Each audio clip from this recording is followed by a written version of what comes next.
Hello and welcome back to A Little Princess.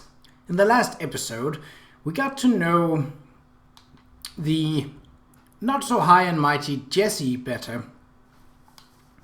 And we also got a chance to try and turn Lavinia into a better person, but we didn't have much luck with that. So, it is now week 6. And we need to decide what Sarah should do for this week. Okay, so last week we played with toys, practiced dance, went for a walk, had a tea party and wrote in our diary. I think writing in the diary should be... Again, I'm playing this character as if it was me. That means that rather than focusing on something more than other... I think if I were to get high in grace, Lavinia would be accessible for that. But that's not how I'm playing it. Okay, let's see, week 6. I don't think we should ever start with writing the diary. Unless something really spectacular happened during the weekend, so let's not go with that. That gives artistry. Yeah, let's start with the tea party. And calming down after that.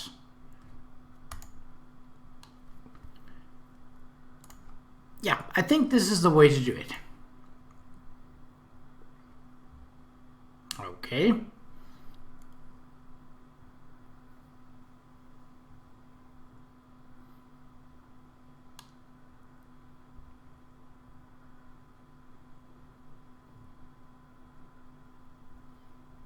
Getting a lot of artistry here.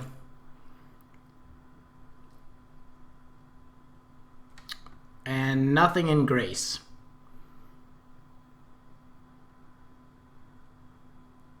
Okay. While Sarah was walking through the school, she heard a great commotion coming from a nearby room. The first high-pitched shriek made her startle, concerned that one of the younger girls might have injured herself. Sarah was a quiet and solemn girl herself, but made no judgment against those whose temperaments led them to cry out loudly when they were in pain. However, the wailing went on, and more angry than miserable, and the voice was recognizably Lottie's. Sarah came closer and began to make out the accompaniment of a frustrated adult that had been drowned out by childish tantrum. "What are you crying for? There is nothing wrong with you." "Oh, I haven't got any mama." "Stop crying, for heaven's sake." "Well, I haven't got any mama." "You ought to be whipped. You shall be whipped if you do not hush, you naughty child." Lottie wailed more loudly than ever. Miss Minchin emerged from the room, her hands pressed to the sides of her head, and paused when she saw Sarah lingering outside. "Oh, dear Sarah." Miss Minchin's attempt at producing a friendly smile was not at all convincing. Lottie's roars continued unabated, and each burst of sound made Miss Minchin's shoulders twitch. I stopped because I knew it was Lottie, and I thought perhaps, just perhaps, I could make her quiet. May I try, Miss Minchin?" "If you can quiet that, you are a clever child. A dreadful thing. We may not be able to keep her." "Oh. But you are clever in everything, my dear. I dare say you can manage her. Go in." When Sarah entered the room, Lottie was lying upon the floor, screaming and kicking her small fat legs violently.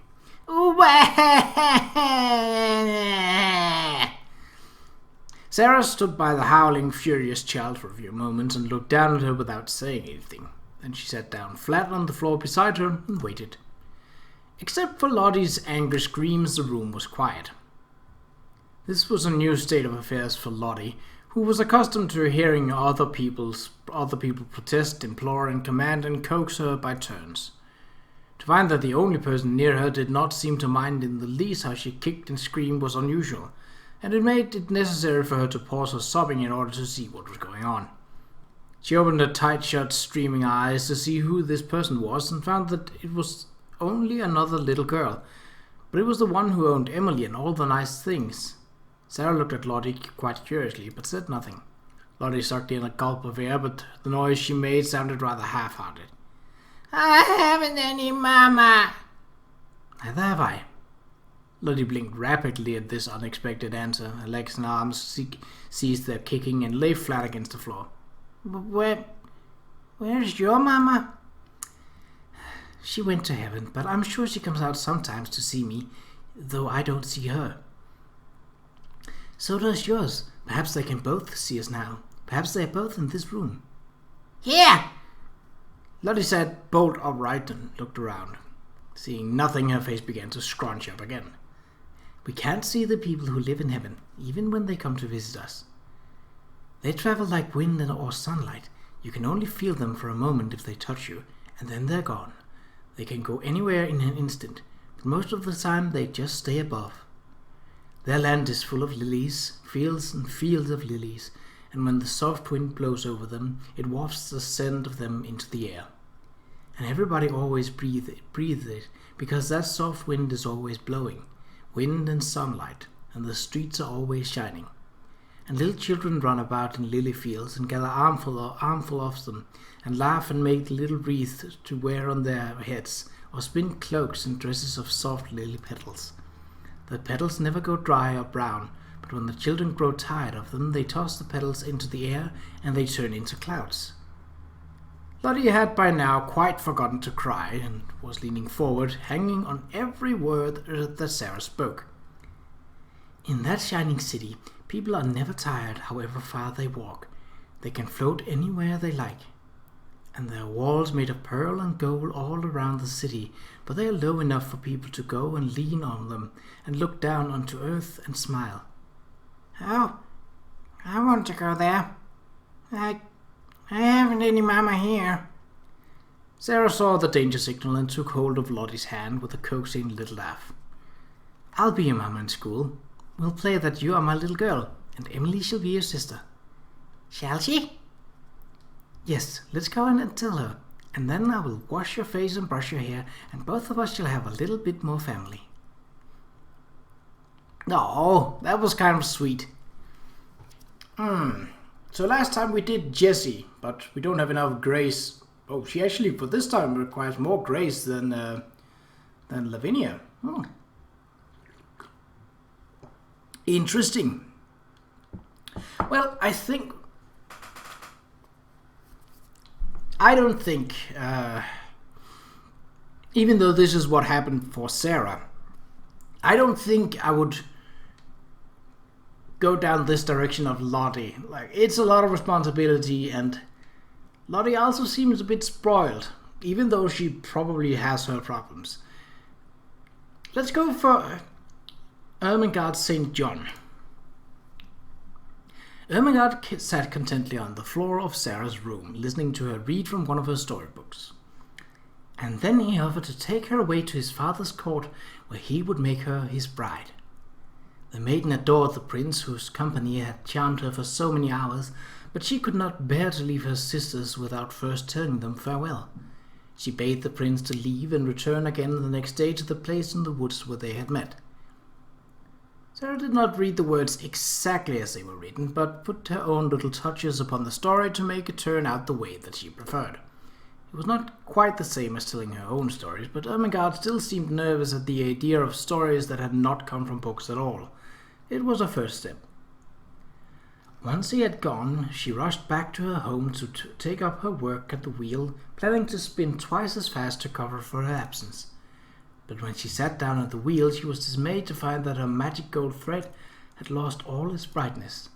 Her heart beat fast, and she wept bitterly, for she remembered her mother's warning and knew not what misfortune might now befall her.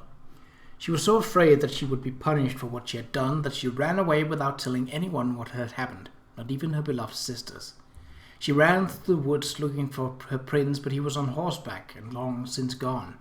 And while she ran, she did not watch where she was going, and so she tripped over a root and fell into a rushing river, disappearing into the swift current. Thus the misfortune was complete. She drowned. Not quite.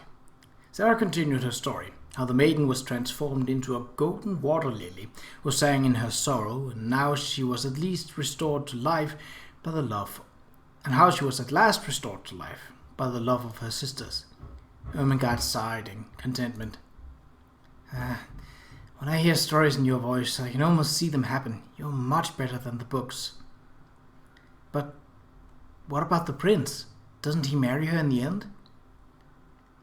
He rode over the bridge and heard her singing, but he didn't do anything to save her.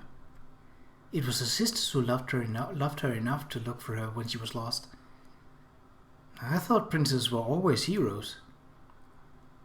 Anyone could be a hero in the right circumstances. I don't think I could. Ermengarde looked around Sarah's room, decorated as it was with the best of the least three countries: dependable England, refined France, and exotic India. Do you miss being in India, Sarah? Yes, of course. It was my home and I was happy there. I had my house and my pets and my ayah, and the skies were never foggy and grey like here in London. I loved living there. But I loved it most of all because it's where my papa will be. Ermengarde saw Sarah's face suddenly change. A cloud seemed to pass over it and put out the light in her shining eyes.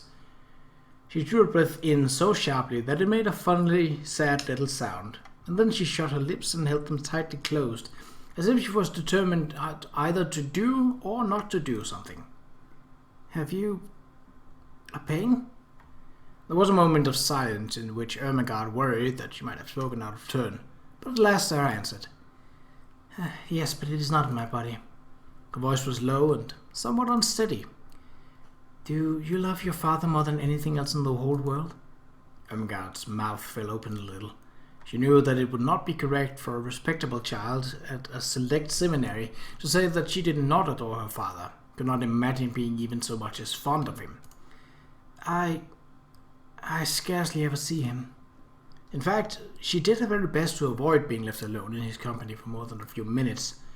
It was not a proper feeling for a daughter, perhaps, and it was clearly not something that Sarah would understand. Ermengarde was, indeed, greatly embarrassed. He's always in the library, reading things. There was a wealth of information in that statement, if Sarah had been inclined to decipher it, but she was too preoccupied with her own feelings. I love mine more than the world over 10 times. This is what my pain is. He has gone away. She put her head quietly down on her little huddled-up knees and sat very still for a few minutes. Ermengarde had an idea that if she had been like any other girl, Sarah might have suddenly burst out sobbing or crying. But she did not. Her short black locks tumbled about her ears, and she sat still. Then she spoke without lifting her head. I promised him I will bear it, and I will. You have to bear things. Papa is a soldier, and think of what soldiers bear. If there was a war, he would have to bear marching and thirstiness and perhaps deep wounds, and he would never say a word, not one word. Ermengarde could only gaze at Sarah, but she felt that she was beginning to adore her. She was so wonderful and different from anyone else. Presently Sarah lifted her face and shook back her black locks with a queer little smile. If I go on talking and talking, I shall bear it. I shall bear it better. You don't forget, but you bear it better. I will talk to you as much as you like, if it helps you. Oh, that was a kind of wholesome. All right. Girls, gather round, if you please. We will be welcoming a special dance instructor today who is visiting us from France. She will be leading you in exercises to increase your grace and posture. Go and change into your leotard-style dancing costumes. She swept off to her office, and the girl clustered eagerly together. A special dance instructor? Do you suppose you might be from the Ballet de Opéra de Paris? The Ballet of Opéry? The Paris Opera Ballet, of course. The absolute birthplace of romantic ballet, and they go all the way back to the court of the Sun King. Oh, I am not so fond of ballet as you are. No one is as fond of ballet as Jessie is. It is a sickness with her. I wonder if there really is a sickness that could make you like one thing more or one person more than another, and if there were, would anyone wish to be cured? Such things you imagine. In any event, it might not be ballet. She is a special instructor after all. Perhaps we will be permitted to practice social dances, perhaps even the waltz. My father says the waltz is shocking. Watching you attempt to perform it no doubt would be. If we are allowed to waltz, I will be dancing with Jessie. Oh. Perhaps we had better go and get our costumes? Ermengarde is very sensible. It took only as little praise as that to make poor Miss St. John look pleased. The dancing lessons did not progress quite as anyone expected.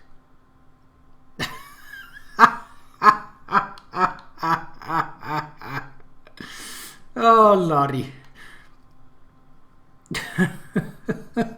I love Chibi. There's just something utterly adorable about this.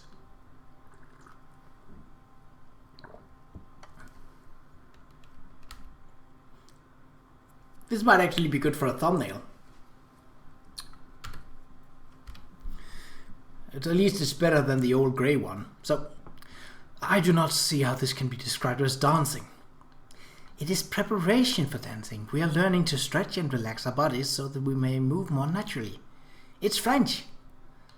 Sarah, is this the way things are usually done in France? I have never asked Mariette whether she took dancing lessons. I want to walk on my hands! Leave your hands on the floor long enough and Ermengarde will trot on them for you. That, Jessie, be careful, you're tickling me. The instructor said it was imperative that we rub deeply to warm our muscles. To speak of muscle upon a lady is very unseemly. Your hands are very strong, Ermengarde. Oh, did I hurt you? No, not a bit. It feels nice. It's a bit like having my hair brushed. It makes me feel like a cat being petted. I want to be a cat! I want to dance like a cat! Cats don't dance. They dance at the court of the King of Cats. How do they dance, Sarah? Do they stand on their hind legs? Well, girls, cease chattering and get ready for your lessons. Yes, Miss Minchin? Okay. Well, I think the obvious choice here would be to practice dance. Maybe not all things about the dancing went as well as expected, and so practicing after the fact, possibly alone, could be a good way to do it. Self-improvement schedule, yeah, definitely. I think due to that weekend's event and the dancing lesson, I think writing in the diary early on in the week might actually make sense. Then a tea party to sort of get everyone together and chat about how things went. So the last will be... yeah, I think that's vigor, so that's not gonna give us anything.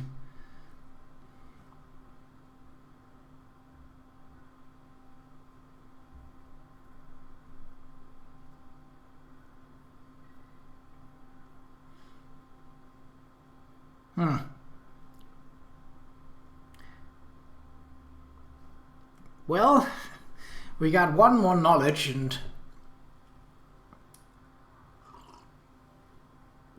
grace seems to be the hardest skill to get, apparently. It's fairly balanced, but not in the categories that I'd really want to.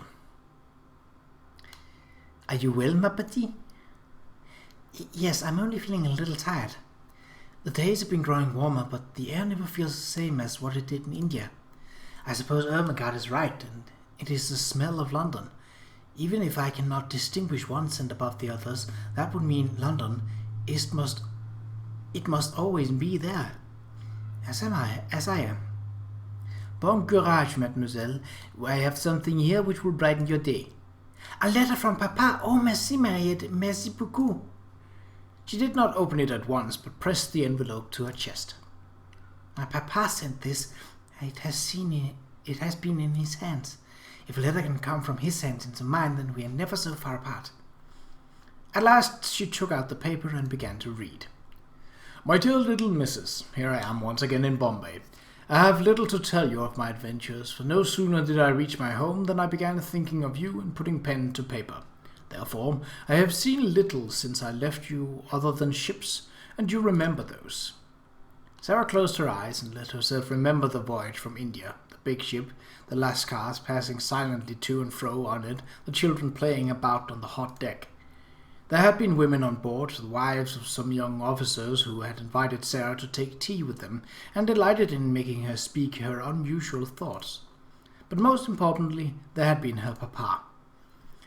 "I felt it important to write to you at once so that you would not worry about your poor old papa all alone on the ocean.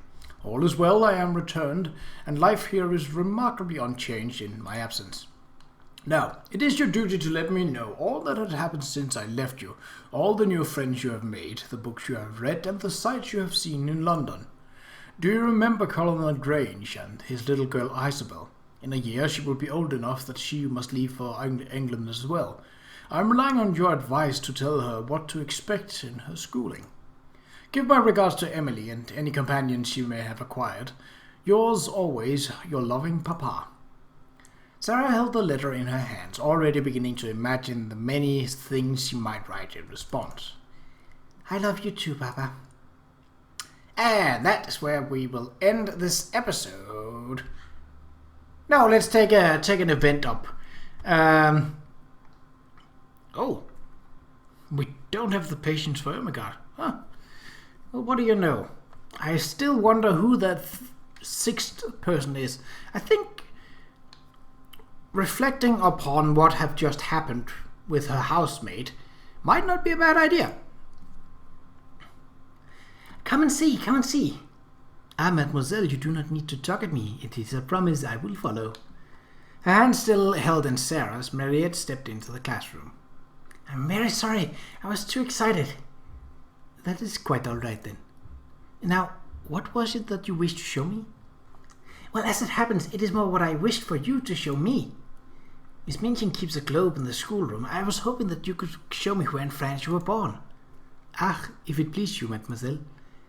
I do not think it will make much impact for you, though. The distance between one city and another compared to the world, it is not so much. Dutifully, she turned the globe to bring France into view. Somewhere near here, I believe, would be Limoges. Sarah followed Mariette's finger, then smiled to herself. You are right. It does not tell me anything more than I already knew. Could you show me where you lived in India? Here, I think, or somewhere nearby. But it's hard to be sure. But this is where the ship took us. Sarah tilted her head and considered Mariette curiously. You're very different from an Indian servant. My ayah was always kind to me, but she would never tell me if I was doing something wrong or making a mistake. Even if I asked for her opinion, she would always say that I was right. It was very confusing sometimes, until I learned to ask my papa when I needed to know something. Your papa wrote of you that you were a clever and curious child who was eager to learn and who would appreciate having the reasons explained to you. Yes, that is just so. It was another sign of how much her papa had considered her needs and well-being, and it made Sarah feel warm to think it. Every time Mariette speaks to me, it's a gift from my papa. I do miss my ayah sometimes, and the other servants from my home. They were always a part of my life, even the ones that worked directly for my papa and did not speak to me. They were familiar. I wish that I could see them again. All of my life, I suppose my life really hasn't been that long, has it? But for all of my life I always knew that I would have to go away like other children did. The climate of India is very bad for British children, so we must return to England and go to school. That is what everyone says. I wonder, is the climate of England very bad for Indian children also? Perhaps that is why none of them travelled with us here. Perhaps that is so. If, as you say, the climate is different, then it could be very difficult to adjust. However, mademoiselle, it is also very possible that if they do not wish to travel so far from homes and families that they love. Oh, yeah. I didn't think of that. I would not wish to leave either if I had the choice. I would rather be at home with my papa. It is very difficult to leave behind all that you have known and travel to a foreign land. But this is a foreign land to you. Wasn't it difficult to leave your family and your home in France? Mariette's smile was enigmatic. Who can say? Perhaps it is for the best in the best of all possible worlds. There we go. Wanted to get that done. That was very wholesome. So, in the next episode, we shall see how things are faring. Seems like Lavinia and Jessie might have a prank for Sarah installed. Wonder how that will fare. Well, we shall see in the next episode, and until then, take care.